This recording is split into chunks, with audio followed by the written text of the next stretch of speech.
जय हिंद बच्चों, finance study centre के यूट्यूब चैनल पर आपका बहुत बहुत स्वागत है। इस चैनल पर हम आपको क्लास 10th, 11th और 12th के लिए मैथमेटिक्स की प्रॉब्लम का सॉल्यूशन प्रोवाइड करते हैं। आज की वीडियो में हम लोग क्लास 12th के लिए इंटीग्रेशन का फर्दर वर्जन रिकॉर्ड कर रहे हैं। इस वीडियो में आपको इंटीग्रेशन बाय पार्ट का सॉल्यूशन दिया जाएगा। आज की क्लास में हम लोग समझेंगे कि इंटीग्रेशन बाय पार्ट कैसे सॉल्व करते हैं। हालांकि प्रीवियस वीडियो में हम लोगों ने पार्शियल फ्रैक्शन को कंसीडर किया था। पार्शियल फ्रैक्शन पर बेस्ड 2 वीडियो हमारी बन चुकी हैं, जिसका लिंक डिस्क्रिप्शन बॉक्स में आपको मिल जाएगा, आप देख सकते हैं वहां से। आज की क्लास में हम लोग बाय पार्ट को कवर करेंगे। इंटीग्रेशन जब हमें बाय पार्ट से करना होता है तो याद रखिएगा, बाय पार्ट तब एप्लीकेबल होता है जब 2 फंक्शन आपको मल्टीप्लीकेशन में दे रखे हों। जैसे जब आप डिफरेंशिएशन करते थे चैप्टर नंबर 5 में, तो वहां पर एक रूल हुआ करता था, प्रोडक्ट रूल, जिसमें एक फंक्शन होता था और एक दूसरा फंक्शन होता था, दोनों मल्टीप्लाई में होते थे और उसका डेरिवेटिव हम लोग करते थे। ठीक उसी तरह से इंटीग्रेशन में अगर 2 फंक्शन मल्टीप्लिकेशन में है और उनका इंटीग्रेशन करना है तो you will apply by part. कैसे लगता है बाय पार्ट, जरा समझिएगा। आपको बस 2 फंक्शन दे रखे होंगे, एक फर्स्ट और एक सेकेंड, और आपको क्या करना होगा, उसका इंटीग्रेशन करना होगा। एक फर्स्ट होगा और एक सेकेंड होगा और साथ में लिखा होगा dx। तो जब 2 फंक्शन मल्टीप्लाई में दे रखे हो और उसका इंटीग्रेशन करना हो तो इस पे हम लोग बाय पार्ट लगाते हैं। बाय पार्ट हमें क्या बोलता है? बाय पार्ट हमें बोलता है first as it is integral of second, दूसरे का इंटीग्रल। और जब भी इंटीग्रल करूंगा तो याद रखिए साथ में dx लिखना जरूरी हो जाता है। इसका मतलब होता है कि इंटीग्रल हो रहा है x के रिस्पेक्ट में। तो दोबारा सुनिएगा, first as it is integral of second minus में एक बड़े से इंटीग्रल के अंदर 2 चीजें, dy dx ऑफ फर्स्ट और फिर इनटू में इंटीग्रल ऑफ सेकेंड और फिर dx। बड़े से इंटीग्रल के अंदर फर्स्ट का डेरिवेटिव और दोबारा से दूसरे का इंटीग्रल। फर्स्ट का डेरिवेटिव और दूसरे का इंटीग्रल करके जो आएगा उसे मल्टीप्लाई किया जाएगा। मल्टीप्लाई करके जो आएगा उसका फिर दोबारा से आपको क्या कर देना है, इंटीग्रेशन और प्लस में c। दोबारा समझिए, एक बार मैं बता दूं। जैसे मान के चलिए एक फंक्शन आपको दिखाई दे रहा है, मैं एक एग्जाम्पल के तौर पर फंक्शन ले रहा हूं x sin x, मुझे इसका इंटीग्रेशन करना है। अगर मुझे x sin x का इंटीग्रेशन करना है, दोनों मल्टीप्लाई में है, तो ये है मान के चलिए फर्स्ट और ये है मान के चलिए क्या, सेकंड। तो अगर मैं इसका इंटीग्रेशन करूंगा तो क्या होगा, इंटीग्रेशन देखिएगा, इंटीग्रेशन क्या होगा बाय पार्ट के हिसाब से, फर्स्ट एज इट इज यानी कि x ऐसा का ऐसा, इंटीग्रल ऑफ सेकंड, फॉर्मूले को कंसीडर करते हैं, फर्स्ट एज इट इज यानी कि पहले ऐसा कैसे लिख दिया, इंटीग्रल ऑफ सेकंड, दूसरे का इंटीग्रल कर देंगे। दूसरा कौन है हमारा, sin x, तो यहां पे मैं sin x का इंटीग्रल करूंगा और साथ में क्या लिखूंगा, dx। फिर माइनस में बड़े से इंटीग्रल के अंदर क्या करेंगे, जरा सुनिएगा। सबसे पहले dy dx ऑफ फर्स्ट का डेरिवेटिव, फर्स्ट हमारा क्या है बच्चों, x, तो dy dx ऑफ x, फिर इनटू में इंटीग्रल ऑफ सेकंड, दूसरे का इंटीग्रल, दूसरा हमारा क्या है, sin x है, sin x का इंटीग्रेशन और फिर dx। ये जो dx था इस sin x के लिए था क्योंकि इसका इंटीग्रल हो रहा है, और ये dx किसके लिए है, इस वाले इंटीग्रल के लिए है। तो first as it is integral of second minus में इंटीग्रल के अंदर derivative of first, integral of second और प्लस का c। x as it is sin x का इंटीग्रल क्या था, तो sin x का इंटीग्रल होता है बच्चों माइनस का cos x, मैंने डायरेक्ट लिख दिया, माइनस आगे। अच्छा, इंटीग्रल के अंदर dy dx ऑफ x का डेरिवेटिव होता है 1, फिर इनटू में sin x का इंटीग्रल। भाई sin x का इंटीग्रल क्या होता है, x का तो डेरिवेटिव 1 लिख दिया, इनटू में sin x का इंटीग्रल क्या होता है, माइनस का cos x dx और प्लस का c। ये हो जाएगा माइनस का x cos x, माइनस बाहर ले आइए, प्लस हो जाएगा, और cos x को 1 से मल्टीप्लाई करेंगे तो क्या आएगा, cos x dx प्लस का c, माइनस का x cos x। cos x का इंटीग्रल क्या होता है, cos x का इंटीग्रल होता है प्लस का sin x, cos x का इंटीग्रल होता है प्लस का sin x और प्लस का c। ये जो तैयार होगा आपका, याद रखिए वो इंटीग्रल होगा किसका, x sin x का, ये फाइनल सॉल्यूशन होगा। इसी में एक बात आपको यह समझनी है कि जब आप 2 फंक्शन का इंटीग्रल करते हैं तो इंटीग्रल करते समय एक फर्स्ट होता है और एक सेकंड होता है, ये तो हम लोग जानते हैं। लेकिन किसको हमें फर्स्ट मानना है, किसके लिए सेकंड मानना है, उसके लिए भी एक कंडीशन है। उसके लिए एक फॉर्मूला याद रखना है बच्चों, उस फॉर्मूले का नाम है आपका आइलेट। आइलेट फॉर्मूला क्या है, जरा सुनिएगा। यह फॉर्मूला तब एप्लीकेबल होता है जब आप किसी फंक्शन का इंटीग्रल करते हैं बाय पार्ट से। बाई पार्ट में एक फर्स्ट होता है और एक सेकंड होता है। एक बेहतर इंटीग्रल करने के लिए ये जरूरी हो जाता है कि किसे फर्स्ट माने किसे सेकंड माने। ये नहीं कि अपनी मर्जी से किसी को भी फर्स्ट मान लिया किसी को भी सेकंड मान लिया। किसे फर्स्ट मानना है किसको सेकंड मानना है वो इस फॉर्मूले पे डिपेंड करता है। इस फॉर्मूले में सबसे पहले क्या दिखाई दे रहा है आपको? सबसे पहले आपको दिखाई दे रहा है आई। आई का मतलब होता है बॉस इनवर्स। जितने भी हमारे इनवर्स वाले फंक्शन होते हैं, इनवर्स वाले फंक्शन कौन कौन से होते हैं? जैसे कि sine inverse, cos inverse, tan inverse, ये जो इनवर्स वाले फंक्शन होते हैं इसको हम लोग इनवर्स में कैटेगरी में डालते हैं। आई के बाद होता है एल। एल का मतलब क्या होता है बच्चों?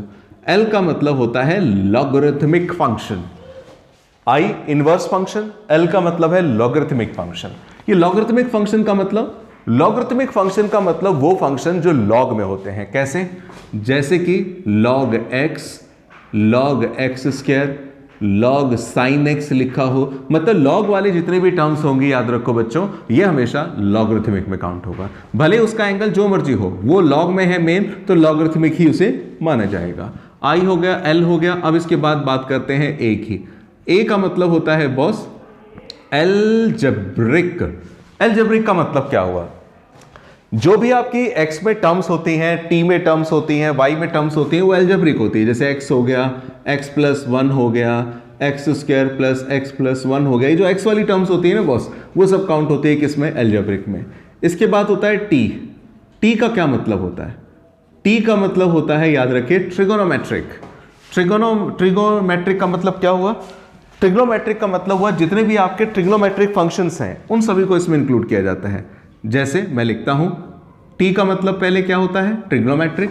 जैसे कि sine x, cos x, ten x, ये ट्रिग्नोमेट्रिक है।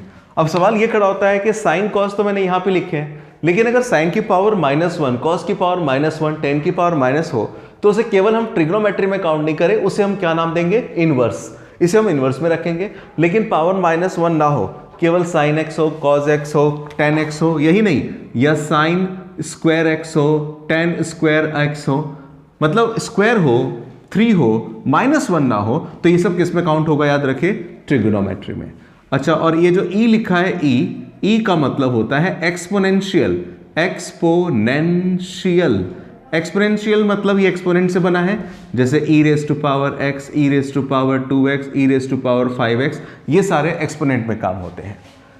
फिलहाल ये तो आपको पता चल गया कि आइलेट का मतलब क्या होता है, लेकिन इसका यूज क्या है वो समझिए। यूज इसका किस लिए किया जाता है? जब हम किसी फंक्शन का इंटीग्रेशन करते हैं बाई पार्ट से, तो किसको हम लोग फर्स्ट माने और किसको सेकंड माने, इसको डिस्कस करने के लिए, इसको डिफाइन करने के लिए हम लोग आइलेट यूज करते हैं। फॉर एग्जाम्पल, जैसे मान के चलिए कहीं लिखा है एक्स स्क्वायर 10x। अब मुझे इस पे मल्टीप्लाई में है तो बाई पार्ट तो लगाना ही है, लेकिन बाई पार्ट लगाने से पहले मुझे ये देखना जरूरी हो जाता है कि इसमें किसको फर्स्ट मानूं और किसको सेकंड मानूं। तो देखिए, पहले ये एक्स स्क्वायर क्या माना जाएगा? एक्स स्क्वायर एल्जेब्रिक का पार्ट है, इसे मैं नाम दे देता हूं a। और 10x हमारा किसका पार्ट है बच्चों? 10x हमारा है ट्रिग्नोमेट्रिक। तो ये a है, ये t है। अब यहां से खड़े होकर के जरा चलो, मान के चलिए अब यहाँ पे खड़े हो, यहाँ से पढ़ते हुए चलिए। देखिए, पढ़ते हुए चलने पर देखिए कि a पहले आ रहा है कि t पहले आ रहा है। अगर मैं यहाँ से चलूँ तो भैया a पहले आ रहा है, t उसके बाद में आ रहा है। क्योंकि a पहले आ रहा है, t उसके बाद में आ रहा है, तो पहले वाले को फर्स्ट बोलेंगे, मतलब एल्जेब्रिक को हम लोग फर्स्ट बोलेंगे और ट्रिग्नोमेट्रिक को सेकंड करेंगे। जब इसका बाई पार्ट में करूँगा, सॉल्यूशन करूँगा, तो एक्स स्क्वायर को फर्स्ट, 10x को लेट करूँगा सेकेंड। दोबारा देखिएगा, जैसे मान के चलिए कहीं पर लिखा है क्या? X square sine inverse x dx लिखा हुआ है। अब देखो जरा, एक्स स्क्वायर किस में काउंट होगा? एक्स स्क्वायर काउंट होगा बॉस किस में? एक्स स्क्वायर यानी कि एल्जेब्रिक टर्म है, इसे नाम दूंगा मैं a। और साइन इनवर्स एक्स किस में काउंट होगा? इनवर्स में। तो a है ये और ये है i, ये है a, ये है i। तो फॉर्मूले में जाके देखिए पहले कौन आ रहा है, यहां से i और a में पहले कौन आ रहा है? i पहले आ रहा है। तो i पहले आ रहा है, इसलिए याद रखिए ये होगा फर्स्ट और ये होगा क्या? सेकेंड। मतलब कुल मिला के जो भी फंक्शन है उसे आप देखिए पहले बाय डिफॉल्ट नेचर वाइज वो इनवर्स है, लॉगरिथमिक है, एल्जेब्रिक है, ट्रिग्नोमेट्रिक है या एक्सपोनेंशियल है। और फिर जो भी है उसे यहाँ से कंसीडर करना है। इनवर्स वाला फर्स्ट, लॉग वाला उसके पीछे, एल्जेब्रिक उसके पीछे, ट्रिग्नोमेट्री सबसे पीछे, और उसके भी पीछे क्या है? एक्सपोनेंशियल। यहाँ पे a और t में a पहले आ रहा है तो इसको फर्स्ट बोला, और यहाँ पे क्या है? a और i में i पहले आ रहा है तो i को फर्स्ट बोला, a वाला क्या बन गया? सेकंड बन गया। अब इसके बेस पर मैं क्वेश्चन करा रहा हूं, ये कॉन्सेप्ट जरूर नोट करके रखिए आप, फिर मैं आगे बताता हूं, नोट कीजिएगा। बाई पार्ट के क्वेश्चन की शुरुआत करते हैं। सबसे पहले एक अच्छा क्वेश्चन मैं ले रहा हूं जो ऑलरेडी सीबीएसई 2012 में आया हुआ है। क्वेश्चन है x square tan inverse x. ये क्वेश्चन मैं करूंगा और इससे मिलता जुलता क्वेश्चन मैं आपको दूंगा आपको करने के लिए। इस सवाल को कैसे सॉल्व करेंगे जरा देखिएगा। सबसे पहले क्योंकि क्वेश्चन में लिखा हुआ है x square tan inverse x, यानी कि दो फंक्शन है और दोनों फंक्शन आपको दे रखे हैं किसमें, मल्टीप्लाई में। तो क्योंकि मल्टीप्लाई में दे रखा है तो इसलिए इसमें हम लोग बाई पार्ट लगाएंगे। लेकिन बाई पार्ट लगाने से पहले याद रखनी है बात जो थोड़ी देर पहले बतलाई थी मैंने आपको, कौन सी, आइलेट वाली। तो आइलेट में जरा सबसे पहले देखिए यहां पे क्या दिखाई दे रहा है। यहां पे दिखाई दे रहा है एक्स स्क्वायर। एक्स स्क्वायर क्या है, एक्स स्क्वायर है अपने आप में एक अलजेब्रिक, और tan इनवर्स एक्स अपने आप में क्या है, इनवर्स। तो अब जरा जाके देखिए, अगर इधर से आप चलें तो पहले कौन आ रहा है, आई और ए, यानी कि ए आई और ए में पहले क्या आ रहा है, आई पहले आ रहा है और ए बाद में आ रहा है। क्योंकि आई पहले आ रहा है बच्चों, इसलिए tan इनवर्स को मुझे फर्स्ट और एक्स स्क्वायर को सेकंड कंसीडर करना पड़ेगा। मैं क्या करता हूं, पहले लिख ही देता हूं tan इनवर्स एक्स और इंटू में लिखता हूं एक्स स्क्वायर dx। अब जाके लगाऊंगा मैं इस पे क्या, बाई पार्ट। तो बाई पार्ट अगर मैं लगाऊंगा तो बाई पार्ट क्या बोलता है, ये फर्स्ट है ये सेकंड है, तो बाई पार्ट बोलता है first as it is integral of second, यानी कि एक्स स्क्वायर dx का इंटीग्रल। फिर माइनस में क्या करेंगे, इंटीग्रल के अंदर क्या करेंगे, dy dx of first, dy dx of first, यानी कि dy dx किसका, tan इनवर्स x का, फर्स्ट का डेरिवेटिव, और again integral of second, integral किसका, एक्स स्क्वायर का, इसका इंटीग्रल, और फिर dx प्लस का c। ये dx इस इंटीग्रल के लिए है बच्चों और ये dx इस वाले इंटीग्रल के लिए है। आगे चलते हैं, tan inverse x as it is x square का integral x cube by 3, dy dx of tan inverse x। आपको पता होना चाहिए कि tan इनवर्स x का डेरिवेटिव क्या होता है, 1 अपॉन में 1 प्लस एक्स स्क्वायर, और यहाँ पे एक्स स्क्वायर का इंटीग्रल क्या होगा, एक्स क्यूब बाई 3, फिर साथ में इसका तो इंटीग्रल लिख दिया एक्स क्यूब बाई 3, यह आ गया dx और प्लस का c। अच्छा अब यहां पे देखिएगा, इसको मैं मल्टीप्लाई करूं तो क्या आ जाएगा, x cube tan inverse x upon में 3, यहां पे 1/3 कांस्टेंट है, इसे बाहर ले लेता हूं, अंदर क्या बचेगा, ये बचेगा एक्स क्यूब और नीचे क्या बचेगा, ये 1 प्लस एक्स स्क्वायर है, तो चाहूं तो मैं इसे एक्स स्क्वायर प्लस 1 भी लिख सकता हूं। क्यों लिखा मैं रीजन बताऊंगा। मुझे अब इसका इंटीग्रल करना है एक्स क्यूब अपॉन में एक्स स्क्वायर प्लस 1 का। अब इसका इंटीग्रल कैसे होगा ये समझना जरूरी है। याद रखिए जो आपने पीछे सब्स्टिट्यूशन सीखा है, पार्शियल फ्रैक्शन वगैरह सीखा और भी बहुत सारी चीजें सीखी हैं, तो किसी भी सिचुएशन में कोई भी पुराना पार्ट, पुराना सामान या पुरानी चीज, पुराना कॉन्सेप्ट यूज हो सकता है। अब जैसे मुझे इसका इंटीग्रल करना है, क्या लिखा हुआ है, एक्स क्यूब अपॉन में एक्स स्क्वायर प्लस 1। तो आपको याद हो, मैंने बताया था आपको, किसी भी क्वेश्चन को सॉल्व करते समय याद ये रखना है हमेशा कि ऊपर वाले वेरिएबल की पावर हमेशा छोटी होनी चाहिए नीचे वाले वेरिएबल की पावर से। मसलन यहां पर देखिए, ऊपर x की पावर क्या है 3, नीचे क्या है, पावर 2 है, ऊपर पावर ज्यादा है। जब भी किसी क्वेश्चन में ऊपर वाले वेरिएबल की पावर ज्यादा हो या इक्वल हो नीचे वाले से, तो इसे हम लोग इम्प्रॉपर फ्रैक्शन बोलते हैं। इसका इंटीग्रल डायरेक्टली इसी फॉर्म में नहीं हो सकता, पहले इसका इंटीग्रल करने के लिए इसे प्रॉपर बनाना पड़ेगा, और प्रॉपर बनाने के लिए क्या करेंगे हम लोग, न्यूमरेटर को डिवाइड कर डालेंगे, किससे भला, डिनोमिनेटर से। तो ये भी आपके सॉल्यूशन का पार्ट ही होगा बच्चों। तो मैं यहाँ पे अंदर लिखूंगा जो न्यूमरेटर है एक्स क्यूब, और ये क्या आएगा, एक्स स्क्वायर प्लस 1। सबसे पहले ये क्या जाएगा, एक्स क्यूब एक्स स्क्वायर से करूंगा तो एक्स पे जाएगा, एक्स को इससे मल्टीप्लाई कीजिए, क्या आएगा बच्चों, एक्स क्यूब, और फिर एक्स को 1 से मल्टीप्लाई करेंगे एक्स, साइन चेंज कर दीजिए, कैंसिल कैंसिल, क्या बच गया, खाली माइनस का एक्स बच गया। तो अब इसे क्या करेंगे वो समझ लीजिए जरा ध्यान से। इसको हम लोग क्या करेंगे, कंटिन्यू कर रहा हूं मैं यहाँ पे।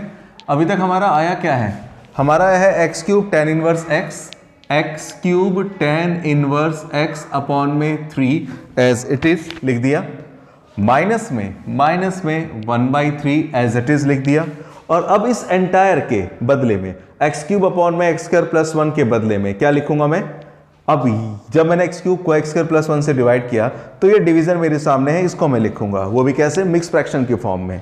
वो भी कैसे जरा देखिएगा, x यानी कि यहां पे लिख दिया मैंने x, फिर माइनस में x है तो माइनस में x अपॉन में ये लिख दिया जाएगा क्या भला, एक्स स्क्वायर प्लस 1। ये मिक्स फ्रैक्शन बचपन से आप जानते हैं, मैडम सिखाती थी आपको कि क्या लिखेंगे, x प्लस में ये अपॉन में ये, तो x मैंने लिखा, प्लस में मुझे ये लिखना होता है, लेकिन प्लस में लिखना तो होता है, लेकिन वो तो पहले से किस में है, माइनस में है। तो क्योंकि वो पहले से ही माइनस में है तो उसे प्लस ना लिखने के बजाय मैं क्या लिखता हूं, माइनस ही लिखूंगा, यानी कि लिखूंगा x माइनस एक्स अपॉन में एक्स स्क्वायर प्लस 1। अब इसके बाद देखते हैं, जरा सेपरेट कर देते हैं। सेपरेट करेंगे x cube tan inverse x upon में 3 माइनस 1/3 से मल्टीप्लाई कर दीजिए और दोनों को सेपरेट कर दीजिए। मतलब कैसे, 1/3 मल्टीप्लाई होगा बच्चों x dx से, और माइनस माइनस प्लस 1/3 मल्टीप्लाई होगा किससे, x अपॉन में x square plus 1 dx plus c से। अब सवाल यहां पे ये खड़ा होता है, ये तो इंटीग्रल हो चुका है, इसका इंटीग्रल इजीली हो जाएगा, x का इंटीग्रल x स्क्वायर बाई 2। इसका इंटीग्रल हमें भी करना पड़ेगा। अब इसका इंटीग्रल कैसे होगा, तो इसका इंटीग्रेशन करने के लिए हमें लगाना पड़ेगा बच्चों इस पे सब्स्टिट्यूशन। इस पर मैं सब्स्टिट्यूशन मेथड लगाऊंगा, इसको पुट कर दूंगा, ये आ जाएगा। तो जरा मैं पुट करके दिखा दूं, एक्स स्क्वायर प्लस 1 को पुट कर दीजिए क्या, t, हालांकि डायरेक्ट भी कर सकते हैं आप। एक्स स्क्वायर प्लस 1 को पुट करेंगे t, यहां पे लिखूंगा differentiate with respect to x, x square का डेरिवेटिव 2x, एक्स स्क्वायर का 2x, 1 का 0, 2x dx और t का dt। तो कुल मिला के x dx की वैल्यू आ गई dt बाई 2। तो कुल मिला के क्या आ गया क्वेश्चन मेरा, x cube tan inverse x upon में 3 माइनस 1/3। x का इंटीग्रल क्या होगा, मैं डायरेक्ट लिख ही देता हूं, x का integral x square by 2 plus का 1/3 एज इट इज। अब यहां पे देखना बच्चों, 1/3 x dx किसके इक्वल है, x dx इक्वल है dt बाई 2 के, तो 2 इधर आ जाएगा। और नीचे वाले को क्या मान चुका हूं मैं, t, x dx आ गया, x dx आ गया, dt लिखा, और इसके नीचे 2 था, 2 बाहर लिख दिया, और नीचे वाले को तो t मान चुके हैं प्लस में c। अब थोड़ा एक step direct, x cube tan inverse x upon में 3 एज इट इज, माइनस का ये क्या है एक्स स्क्वायर अपॉन में 6 और प्लस का 1/6। dt बाई टी क्या होता है बच्चों, log t प्लस का c, dt बाई टी होता है log t, और लगे यार t के बदले में t की वैल्यू लिख देता हूं, t की वैल्यू क्या है एक्स स्क्वायर प्लस 1 प्लस में c। ये हमारे इस क्वेश्चन का क्या आ जाएगा, आंसर आ जाएगा। ये सॉल्यूशन आया है x square tan inverse x का, बोर्ड में आया हुआ क्वेश्चन है। इसके बेस पर ये क्वेश्चन सिंपल सा मैं दे रहा हूं, ये आप जरा खुद ही ट्राई कीजिएगा नोट करने के बाद। x tan इनवर्स x, वो था x स्क्वायर tan इनवर्स x, ये है only x tan inverse x। Try to solve this. अगला क्वेश्चन देखिएगा बाई पार्ट के लिए। जो भी पिछला क्वेश्चन मैंने किया है वो इनवर्स वाला था। अब जरा एक क्वेश्चन हम लेते हैं लॉगरिथमिक वाला, ये क्वेश्चन भी बोर्ड में आया हुआ है। क्वेश्चन है हमारा x cube log 2x dx, इसका इंटीग्रल करना है। देखिए जब हम x cube 2x log 2x का इंटीग्रल करेंगे तो यहां पे फिर दोबारा से दो फंक्शन है, एक है x क्यूब और दूसरा क्या है log 2x। सवाल अब यहां पे ये खड़ा होता है कि किसको मैं फर्स्ट मानूं किसको सेकंड मानूं। तो हमारा फॉर्मूला क्या है बॉस, अभी मैंने फॉर्मूला बताया आपको, हमारा फॉर्मूला होता है आइलेट। अब मैं आइलेट के हिसाब से चलूं तो ये x क्यूब मेरा क्या है, सोचिए x क्यूब मेरा क्या कहलाएगा, एल्जेब्रिक, इसको मैं a नाम दे सकता हूं। और log 2x हमारा क्या कहलाएगा, ये हमारा कहलाएगा लॉगरिथमिक। तो अब जाके देखिए ये a है, ये l है, ये a है, l है, आइलेट में पहले कौन आ रहा है, ILA में पहले कौन आ रहा है बॉस, l पहले आ रहा है। क्योंकि l पहले आ रहा है इसलिए लॉगरिथमिक वाले को यानी कि log 2x को मैं मानूंगा फर्स्ट और x को मान लूंगा, x क्यूब को मान लूंगा सेकेंड। देखिए कैसे मैं बता रहा हूं, जैसे मैं इसको सॉल्व करूं तो मैं इसको पहले लिख देता हूं log 2x और इंटू में क्या आएगा x क्यूब dx। अब इस पे जब हम लोग बाई पार्ट करेंगे तो बाई पार्ट करने के लिए क्या होगा, ये मेरा होगा फर्स्ट और ये होगा सेकंड।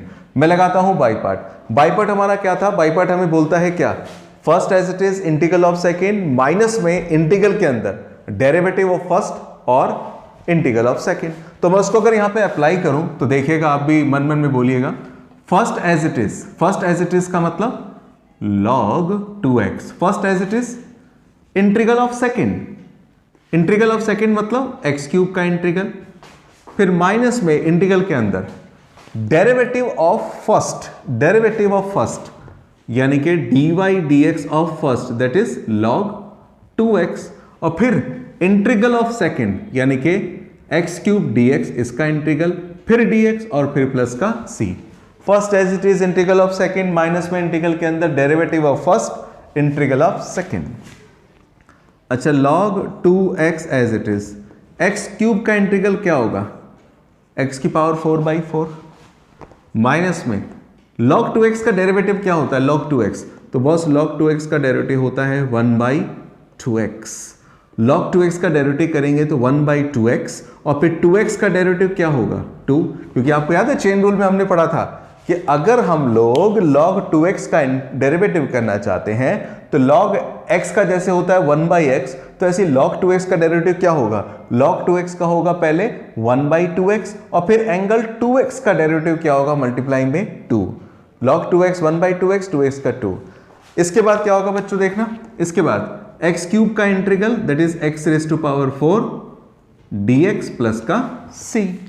अच्छा इसके बाद एक काम और होने वाला है, यहां पे कम से कम 2 से 2 क्या होगा, कैंसिल हो जाएगा, हो जाने दीजिए कैंसिल, तो कुल मिला के बचेगा क्या, x की पावर 4 log 2x अपॉन में 4 माइनस में ये 1/4 में बाहर ले सकता हूं एलसीएम, 4 ले लिया। अच्छा यहां पे भी क्या होगा, एक और काम, क्या x से ये x कट जाएगा, क्यूब बचेगा, तो मैं अंदर क्या लिख डालूं, इसको लिख देता हूं x क्यूब dx प्लस का c। तो यहां पर आएगा x की पावर 4 log x अपॉन में 4 log 2x है, और ये क्या आएगा 1/4 x क्यूब का integral x raise to power 4/4 plus का c, तो कुल मिला के आएगा x की पावर 4 log का 2x अपॉन में 4 माइनस में x की पावर 4 4 जा 16 प्लस का c। ये आपका इस क्वेश्चन का क्या आएगा, आंसर आएगा। मैंने जो ये क्वेश्चन लिया है ये log वाला लिया है, मैं सेम इसी तरह से एक क्वेश्चन आपको दे रहा हूं, आप जरा करने की कोशिश कीजिए। क्वेश्चन है x raise to power 4 log 3x dx, same इसी तरह से एक बार करेंगे तो दिमाग में बैठेगा। लिखिएगा जरा, पहले लिखिएगा और इसको जरा जरूर कीजिएगा। अगला क्वेश्चन देखते हैं। अगला क्वेश्चन ये 2012 में आया है, क्वेश्चन खास ही है और इस बार के लिए इंपॉर्टेंट भी है। क्वेश्चन है x sine inverse x upon में under root 1 minus x square. एक बात समझिएगा कि अभी तक जो हमने 2-4 क्वेश्चन करे, 2-3 जो भी क्वेश्चन करे हैं, इन क्वेश्चन में सीधा डायरेक्ट आपका बाई पार्ट लग रहा था, लेकिन आपके एग्जाम में जो क्वेश्चन आएगा उसमें डायरेक्ट बाई पार्ट का आए ऐसा नहीं है। अक्सर क्या होता है, क्वेश्चन आपको दे रखा होता है, उस क्वेश्चन को थोड़ा सा मॉडिफाइड करके हम लोग सिंप्लीफाई करते हैं और तब उस पर हम लोग बाई पार्ट लगाते हैं। जैसे कि इस क्वेश्चन में देखिए, पहले तो दिखाई दे रहा है x sine inverse x। By part के लिए कंडीशन क्या होती है कि 2 फंक्शन होने चाहिए और दोनों किस में होने चाहिए, मल्टीप्लाई में। यहां पे तो कुछ मल्टीप्लाई में भी है और साथ साथ में डिवाइड में भी है। क्या लिखा हुआ है, x sine inverse x upon में under root 1 minus x square. तो इसमें डायरेक्ट तो बाई पार्ट लगना नहीं होगा। क्यों नहीं लगेगा, क्योंकि यहाँ पे 2 मल्टीप्लाई में है और एक उसके नीचे डिवाइड में भी है। तो पहले इसे छोटा करने की कोशिश कीजिए। छोटा कैसे, दिमाग लगाइए, आप देख रहे होंगे तो आपको पता चलेगा कि जो साइन इनवर्स x आपको दिखाई दे रहा है, साइन इनवर्स x का डेरिवेटिव होता है 1 अपॉन में under root 1 minus x square.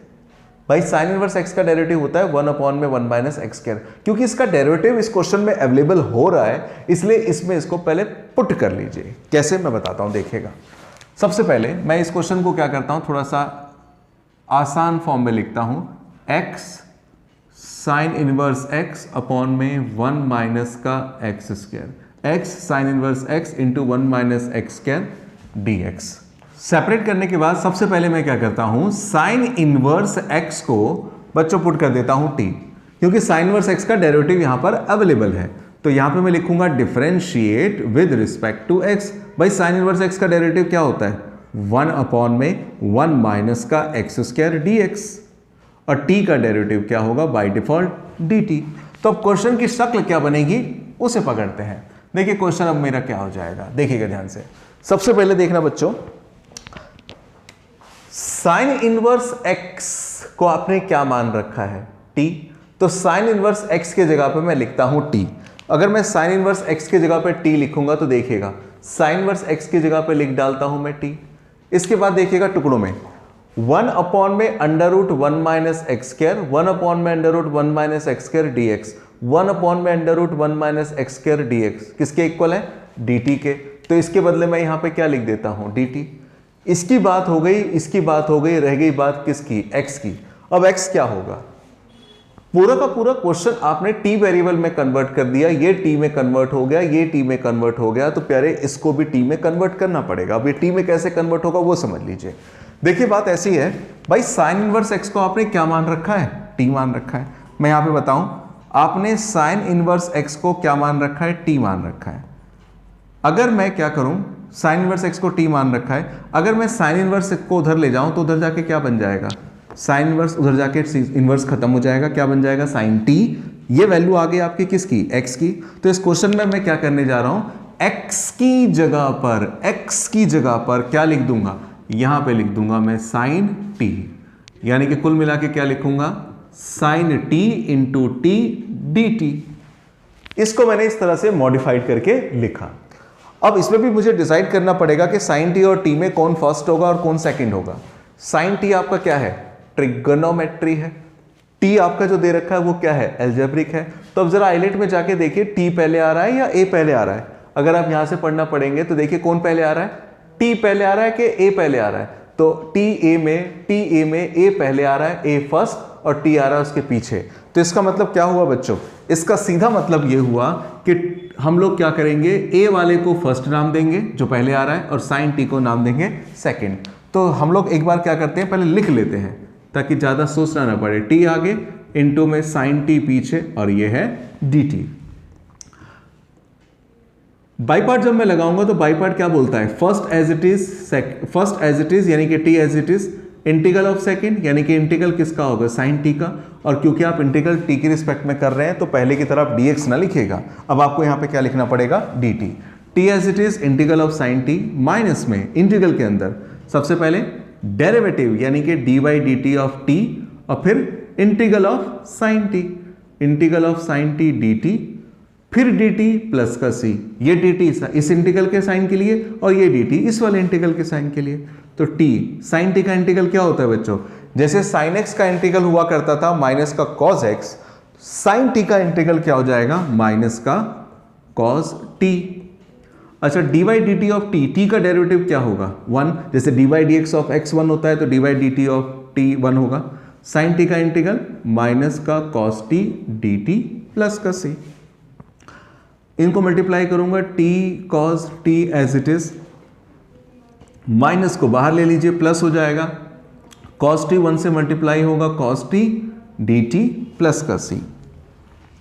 अब t cos t प्लस का cos t का इंटीग्रल क्या होगा, sin t और प्लस का c। यह आपका आंसर अभी नहीं आया है बच्चों, क्योंकि क्वेश्चन आपका कौन से वेरिएबल में था, क्वेश्चन आपका x वेरिएबल में था, तो आपका आंसर भी x वेरिएबल में ही आएगा। बहुत इंपॉर्टेंट क्वेश्चन है, याद रखिएगा इस साल के लिए। अब मुझे क्या करना पड़ेगा, इस t वाले वेरिएबल को खत्म करना पड़ेगा और कन्वर्ट करना पड़ेगा किससे, x वेरिएबल में। लेकिन x वेरिएबल में कन्वर्ट करने से पहले एक बात और दिमाग में बिठा लीजिए इस क्वेश्चन के लिए और आगे जो क्वेश्चन आएंगे फर्दर उनके लिए भी। देखिए आपने t किसके बराबर मान रखा था, साइन इनवर्स x के, और साथ ही साथ में आपने साइन t की क्या वैल्यू निकाली है, x। तो मैं क्या करूंगा, जैसे यहाँ पे t दिखाई दे रहा है तो t के बदले क्या लिख डालूंगा अगले स्टेप पे, साइन इनवर्स x। ठीक है, यहाँ पे साइन t दिखाई दे रहा है तो साइन t के बदले क्या डाल दूंगा, x। लेकिन यहाँ पे क्या दिखाई दे रहा है, cos t दिखाई दे रहा है। तो आपसे रिक्वेस्ट ये है कि क्वेश्चन में ये ट्रिग्नोमेट्री जो आपने पुट किया है वो किस में पुट किया है, साइन में।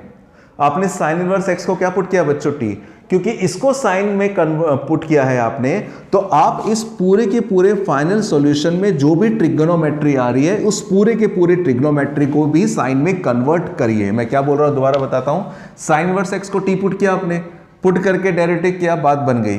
फिर साइन इनवर्स x को मैंने उठाया, t के इक्वल था, x की वैल्यू क्या आ गई, साइन t, यानी कि साइन t की वैल्यू x है। मैं ये कह रहा हूं क्योंकि यहां पर x किसकी वैल्यू है, साइन t की वैल्यू है, तो फाइनल सॉल्यूशन में सब कुछ साइन में होना चाहिए। ट्रिग्नोमेट्री वाला पार्ट, अलजेब्रिक वाला पार्ट नहीं, ट्रिग्नोमेट्रिक वाला पार्ट। मेरा मतलब कहने का ये हुआ माइनस t। अब जैसे ये cos t है, इसे भी साइन बनाओ, तो साइन कैसे बना सकते हैं, 10th क्लास का फॉर्मूला, cos t को मैं लिख सकता हूं अंडर रूट में 1 माइनस साइन स्क्वायर t, क्योंकि 1 माइनस साइन स्क्वायर t क्या होता है, cos स्क्वायर t, और cos स्क्वायर t का रूट cos t, यानी कि cos t को आप ऐसा लिख सकते हैं। और ये क्या आएगा, sin t प्लस का c। अब इसके बाद मैं वैल्यू लगाऊंगा, तो वैल्यू अगर मैं लगाऊं तो मैं यहां पे लिख देता हूं, ऊपर जगह है कम नीचे, तो वैल्यू क्या होगी बच्चों, i इक्वल्स टू, सबसे पहले माइनस है तो माइनस लिख देता हूं, क्या दिखाई दे रहा है यहां पे मुझे, t किसके बराबर है, साइन इनवर्स x, तो यहां पे मैं लिख देता हूं साइन इनवर्स x, t के बदले लिख देता हूं साइन इनवर्स x। और ये क्या है भला, 1 माइनस साइन t है, साइन t अपना किसके इक्वल था, x के, तो यहां पे मैं लिख देता हूं x स्क्वायर। अच्छा, इसके बाद प्लस प्लस, फिर दोबारा साइन टी आ गया। साइन टी हम लोग किसको माने हैं, एक्स को, तो यहां पे लिख देता हूं एक्स प्लस का सी, यानी कि फाइनल आपका आंसर यही आ जाएगा। दोबारा लिख दे रहा हूं, sine inverse x under root 1 minus x square plus x plus c, this is the final solution of this question. मैं इस तरह का सवाल आपको भी दे रहा हूं, सेम डिट्टो ऐसे ही सवाल है, जरूर ट्राई कीजिए। क्वेश्चन है x cos inverse x upon में 1 minus x square d x. Have to try please, ये नोट कीजिएगा, ये करिएगा। अगला क्वेश्चन बताता हूं।